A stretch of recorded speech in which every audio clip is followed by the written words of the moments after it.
What's up, fellow collectors? Happy Easter, guys.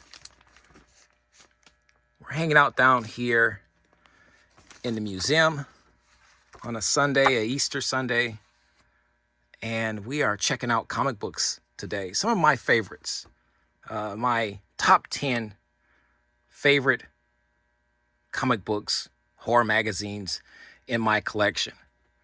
I was given this challenge by Lady Pop Hunter,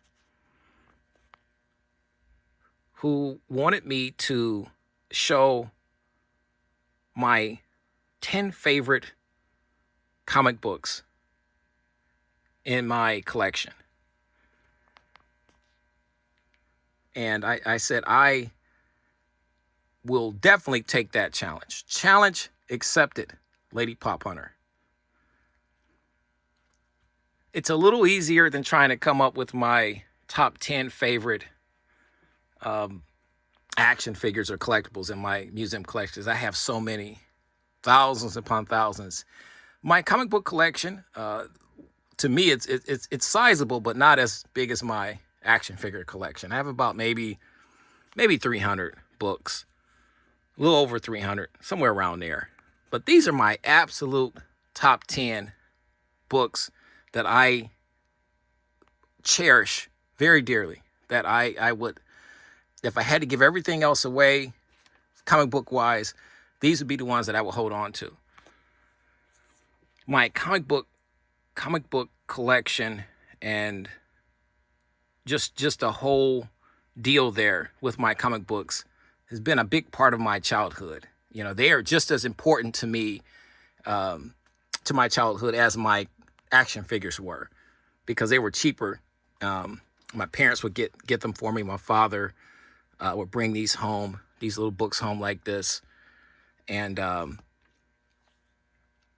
could just escape into these different worlds. And I have some that's not in the covering because I want to kind of open them up and show you some. I actually read my books. This is what I will do with my books. 99.9% of them. Some of them I won't, because some of them are like collectibles. They've been signed, and I'll show you a few of those as well. But my top 10 favorites. And we'll start with my Mystery Comics Digest. Believe it or not, Ripley's Believe It or Not. These little books right here were so awesome. Growing up as a kid, they had great stories in them. And let me see, there was one particular story in here. I think I found it, where this bounty hunter has a doppelganger that's chasing him across the wild, wild west. And it's stories like this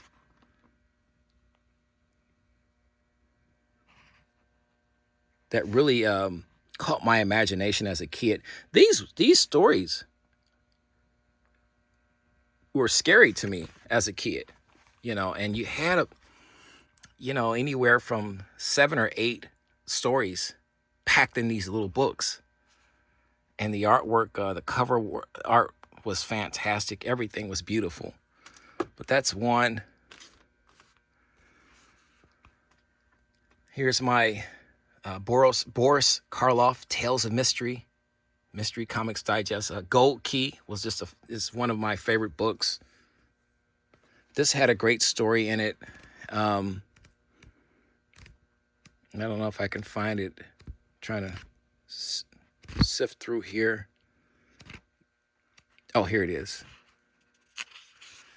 This is a great story right here.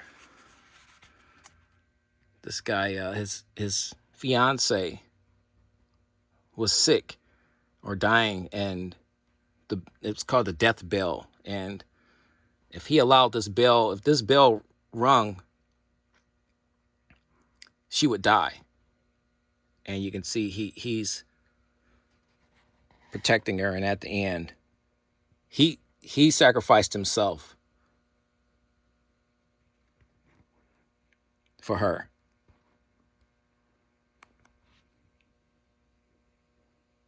And anything with Boris Karloff in it, you know, horror, mystery was just, it was fantastic to me. But these are stories that stuck out, when I was a kid in, 1977, 1978. I was young. I was 7, 8 years old and had these books. So it left an impression on me that I've never gotten over. I mean, like I said, I just love these books. Vampirella is one of my all-time favorite horror comic magazines. Everything about Vampirella, I just absolutely love. They picked fantastic artists to really to draw her, to create her, and she was just that beautiful superhero. She's a vampiress.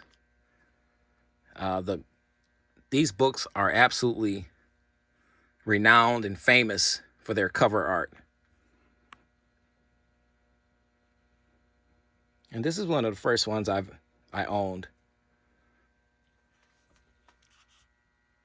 Don't ask me, as being a kid, having a book like this, but I did. And what year is this? This is 1976. And just everything about this, all black and white, no color art. I thought the artwork was crisper, cleaner, more detailed like this.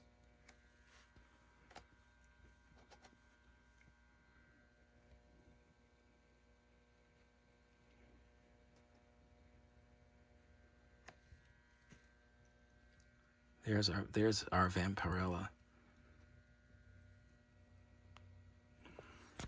That's number 3. And I'll get you into number 4 and number 5.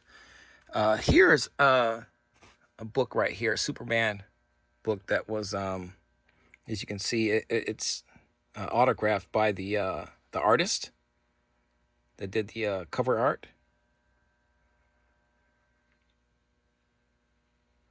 I won this in a contest.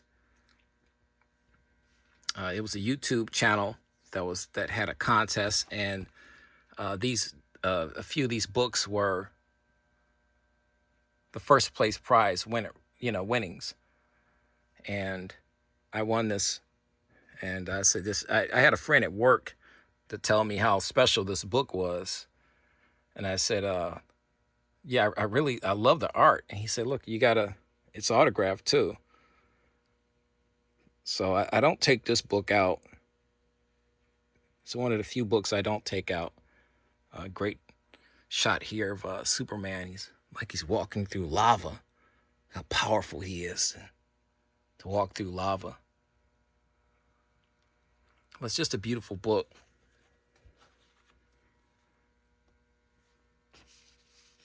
Here's my Cable. This is a book that I won in the same contest. I cleaned up in that contest. Here's the autograph right here in silver of the artist. Cable was another one of my favorite Marvel characters.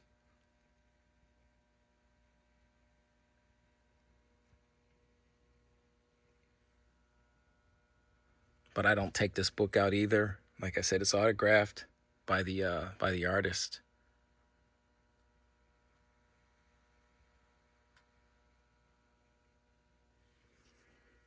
Last one.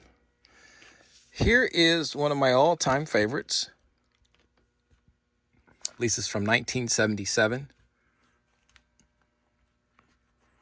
This is a book that I had to chase down again, because as a kid, I used to walk to the corner store with my brothers and sisters. We have a couple dollars that our parents gave us for being good or whatever. It wasn't really an allowance. We didn't get money like that back then. We're too poor for that. But the little money we did get, we would go to the corner store, and we get us some penny candy, when actually candy actually cost a penny in these little jars and whatnot, or something to drink, a little juice box, and a comic book. I remember walking in, and the smell of the fresh food that was being prepared in the deli of the corner store, all the candy jars, and then right in the middle of the corner store area, you had the comic book rack, the spinning rack. All you guys know that collected comic books back then. Fresh off the presses, right? And this is the one that I got when I was a kid.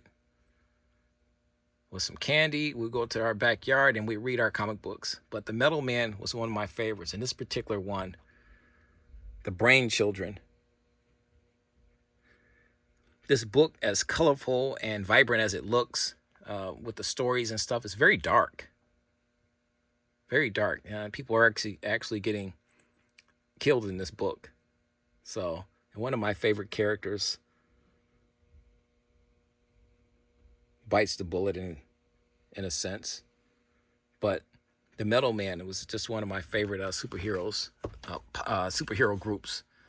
But this is one of my favorites. It's from 1977. I didn't pay. I had to chase this down. I got this earlier last year from Lee's Comics. I didn't pay a lot for it. You can see here, $6.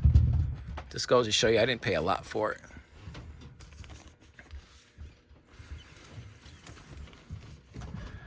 Here we go. It's got a lot of activity here in the museum. I apologize for that. Here we go. The doors to the museum is always open, guys. We always got people walking around. Here's another one of my absolute favorites. I got this in my teens. I had to track it down again because it was one that I lost. But the Psycho horror magazines. And this particular one with Frankenstein in it, it's one of my all-time favorites. The artwork, I did a video on all these have videos for the most part. But this is one of my favorite videos I did on this one. You can check the videos out on our comic book playlist. But the artwork for Frankenstein is absolutely gorgeous. It just sets the tone here, with the dark castle back here. The damsel in distress. Frankenstein, look, he's been hitting the weights. And this all of the fantastic stories. But I had to find this book. It's from 1971.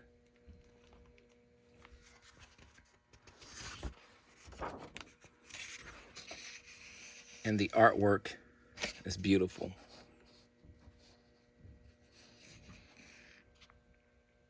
This is as graphic as you can get for comic books, I guess.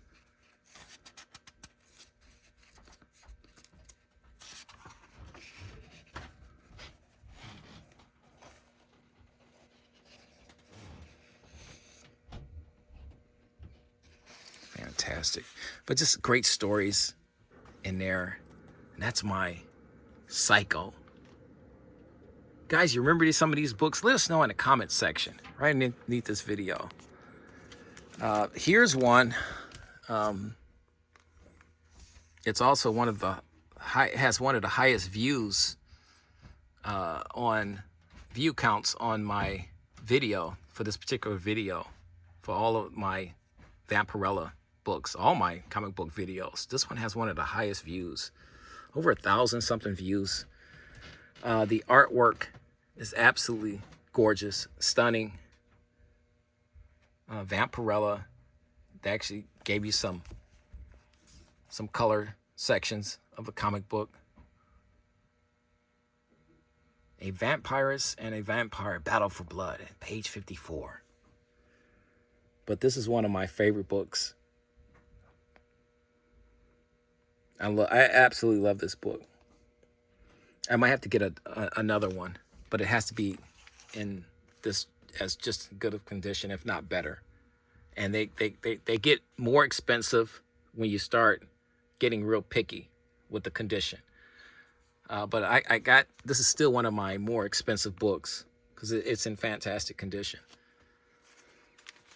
And then we have my other Vampirella book here.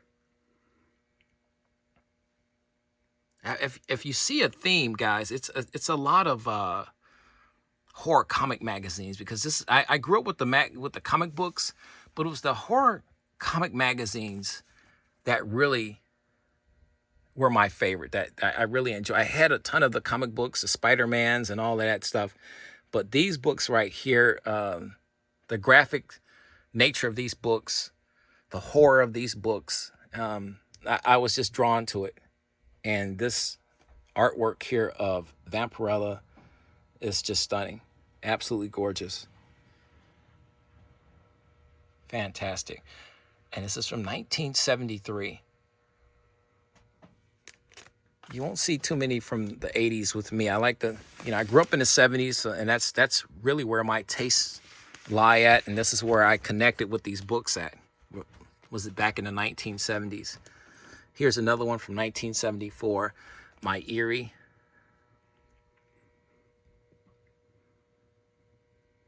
This is the Hunter, the demon killer. His name is Hunter. Like a post-apocalyptic type of deal here. You can see he's got his helmet on. He was, a demon slayer. I think he was part human and part demon.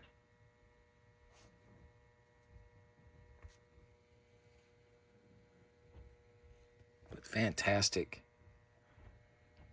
The Warren magazines were some of my favorites. This is number 57. I saw this book and absolutely had to have it. I just fell in love with the character, the Hunter demon killer character. Somebody did a custom action figure of him a while back. It was just absolutely stunning, fantastic. I would love to get my hands on it. But he was just different. And he has a few books through Eerie. And I believe there's a crossover with Vampirella in one of those, where they put all of the Warren comic magazine superstars together. But Hunter the Demon Killer was just one of my favorites. And this book is just absolutely, like I said, I can't say enough about this book. The artwork, everything. It just takes you back into that world. It has a 1970-ish vibe about it. So this is a book that is just really near and dear to me. But like I said, guys, this is, for all intents and purposes, these are my top 10 books of all time in my collection, my favorite. Lady Pop Hunter, I've accepted the challenge and I've delivered. I hope you guys have enjoyed looking at some of my favorite comic books in my museum collection. You know the routine, guys. God bless, stay safe, and keep collecting.